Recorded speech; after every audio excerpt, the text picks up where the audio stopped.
Државниот обвинител Љупчо Коцевски го побарал предметот од Гостиварското више обвинителство, за да го разгледа во детали текот на постапката против Менсур Пајазити, кој смртно ја прегази Теодора Ристовска во Тетово.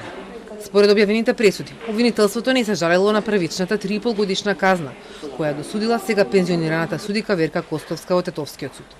Потоа вишата обвинителка Вјолца Елмази се премислила, па на седницата во апелација во март лани го променила писмениот став и барањето да се одбие жалбата на Пајазити го сменила со предлог да му се изрече поблага кривична санкција.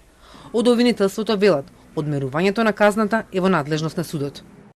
Пред апелацискиот суд, јавната обвинителка од Вишото јавно обвинителство Гостивар на рочиште дала свој предлог во однос на попрецизно одмерување на казната, имајќи ја предвид пред се околноста дека обвинетиот непосредно пред завршување на првостепената постапка признал вина, како и претходната пракса во слични предмети.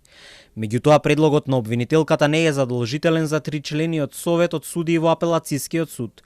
Тој предлог во ниту еден момент не се однесувал на намалување на казната, за речиси половина од првостепената пресуда, како што досуди апелација во својата одлука. И додека од обвинителството велат дека го чекаат писменото образложение на пресудата, за да донесат одлука за евентуална жалба. Вчерашниот став на судскиот совет укажува на тоа дека гостиварска апелација може да одлучи само во корист на обвинетиот или да ја потврди првостепената пресуда од 2 години, а не и да ја зголеми. По увидот што тие го направија во судскиот предмет, се повикаа на одредба која предвидува забрана за менување на пресудата на полошо за обвинетиот во ситуација кога само тој поднел жалба. Ова, според судски важи и кога судењето се враќа на почеток. Судиите Шефет Хајдари, Даут Рустеми и Емине Мурати од гостиварска апелација првиот пат утврдиле дека 3,5 годишната казна за Пајазити е престрога и дека соодветна санкција која ќе ја исполни целта на казнувањето е 2 години.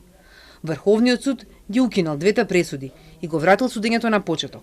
Тетовскиот судија Елмедин Ферати досуди 2 години. Семејството на Ристовска разочарано и ни солзи побара максимална казна, која за ова дело е пропишана до 5 години затвор.